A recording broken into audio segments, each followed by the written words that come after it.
Howdy Modi, नमस्ते Trump. सब खत्म, दोस्ती पर पैसा भारी पड़ गया। साबित हो गया कि टैरिफ प्रेम की कैंची है। क्रिट जीपी को सीज फायर की तालियां नहीं मिली तो चिढ़कर लिया फैसला है या अंदर अंदर कुछ और ही पक रहा है। एक चतुर व्यापारी की रणनीति है या नोबल अभिलाषी मन की युद्ध रुकवाने की इच्छा।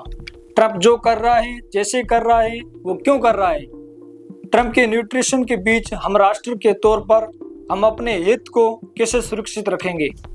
प्रधानमंत्री मोदी ने जिस व्यक्तिगत कीमत को चुकाने की बात कही है वो क्या है? अपने किसानों का हित सर्वोच्च प्राथमिकता है।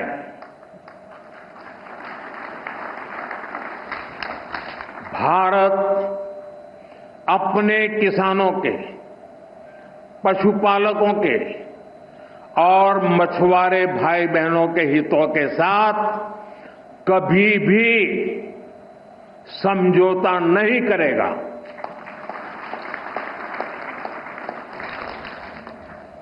और मैं जानता हूं व्यक्तिगत रूप से मुझे बहुत बड़ी कीमत चुकानी पड़ेगी, लेकिन मैं इसके लिए तैयार हूं। इसी पर होगी आज विस्तार से बात। अमेरिका ने भारत पर टैक्स टैरिफ लगा दिया है।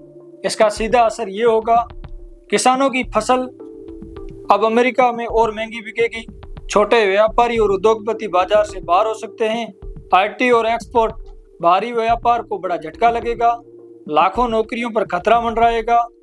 और इन सबके बीच प्रधानमंत्री मोदी चुप हैं।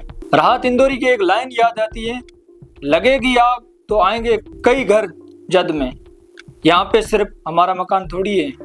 नमस्कार, मैं हूं अनवर खान और आप देख रहे हैं द बॉल।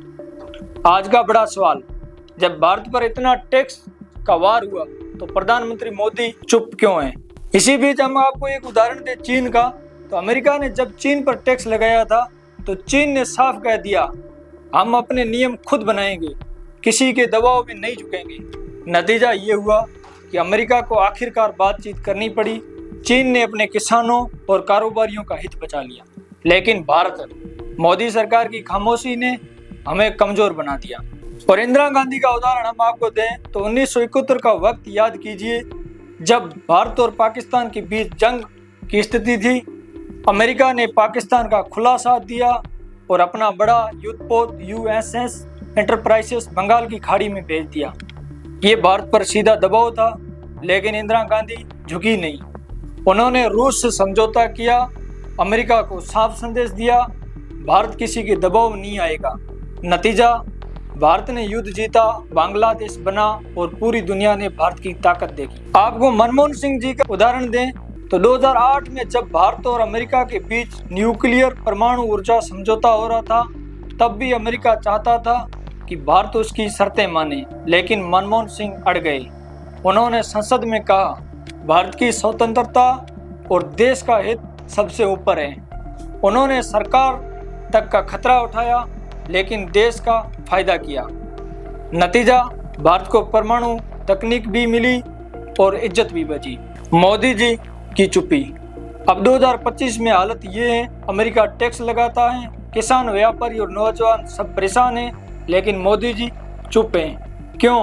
ना संसद में आवाज, ना अमेरिका कोई सख्त जवाब। यहाँ तक कि जब अमेरिका ने भारत पाकिस्तान के बीच सीज फायर करवा दिया, तब भी मोदी जी चुप रहे। आपको बता दें, द बॉल का सबसे बड़ा सवाल, जब इंदिरा गांधी ने युद्ध के समय अमेरिका को आंख दिखा दी थी, जब मनमोहन सिंह ने देश के लिए अमेरिका से सख्त सौदा किया था, तो मोदी जी अमेरिका के टैक्स और सीज फायर पर खामोश क्यों हैं? क्या ये वही 56 इंच की ताकत है जिसकी बातें की जाती थी, या ये ताकत सिर्फ चुनावी भाषण तक ही सीमित रह गई है?